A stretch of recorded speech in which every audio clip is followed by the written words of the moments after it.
The Objective News Network, unidentified aerial phenomena. The problem with the problem.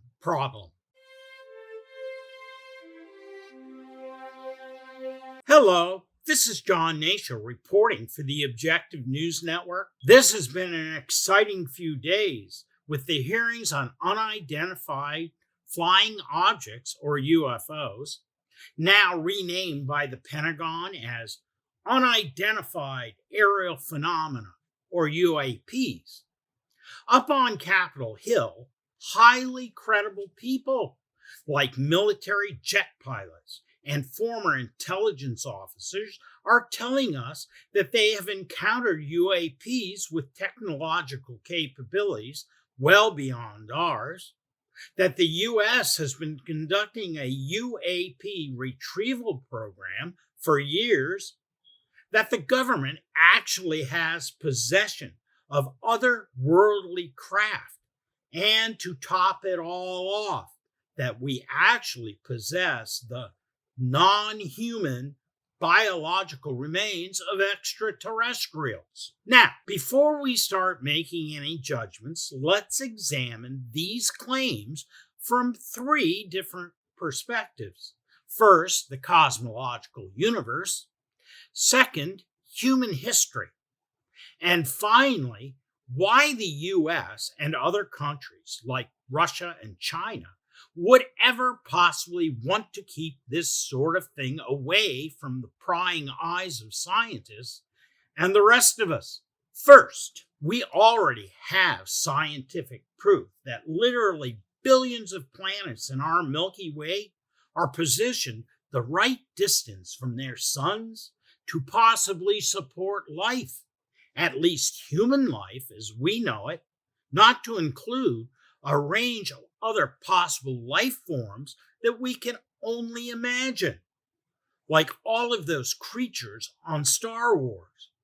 Even using the science of probabilities, this means that it is much, much, much more likely than not that there are indeed other life forms out there somewhere, and a lot of them to boot. Now, it's estimated that the Big Bang that created the universe occurred about 13.8 billion years ago, and that's with a B, billion.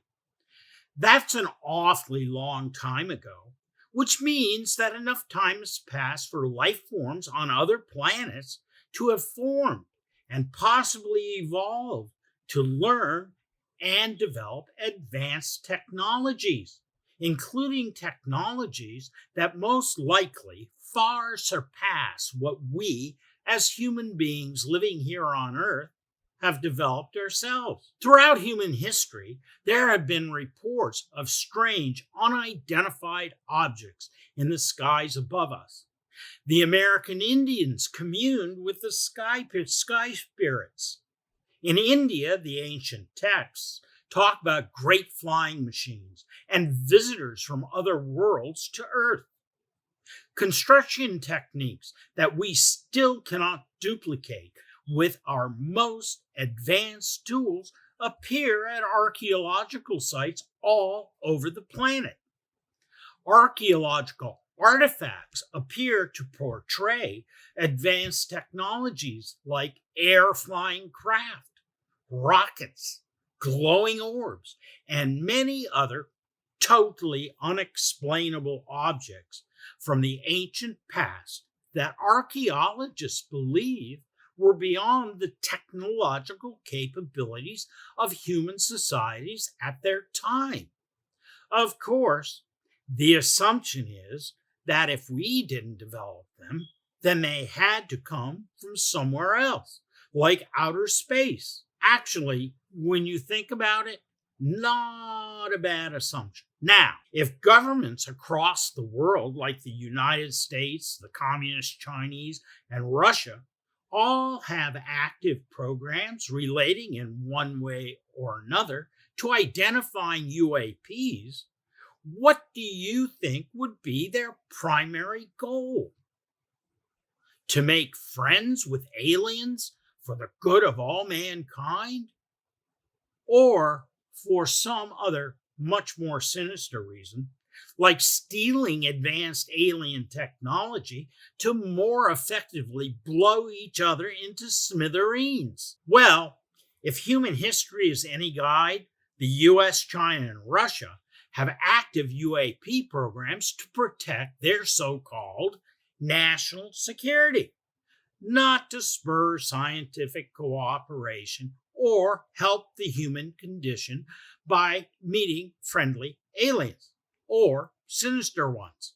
Simply put, they do not want to let the competition's ability to wage war to get ahead of them. A sad state of affairs for humans who love to believe that we are the smartest creatures in existence and that we somehow deserve to be sitting at the very, very top of the food chain of existence. Certainly not some aliens. Humility be damned. Maybe this explains the fact that the US chases down UAPs while the Russians and Chinese try to shoot them down. But believe it or not, there is good news in all of this. If aliens have such advanced technology, they could have blown up planet Earth a long time ago. If they are doing anything out there in space, they are just probably watching us and scratching their heads, that is, if they have any, thinking that we are not very bright and nothing but a bunch of warmongering and destructive creatures destroying their own planet.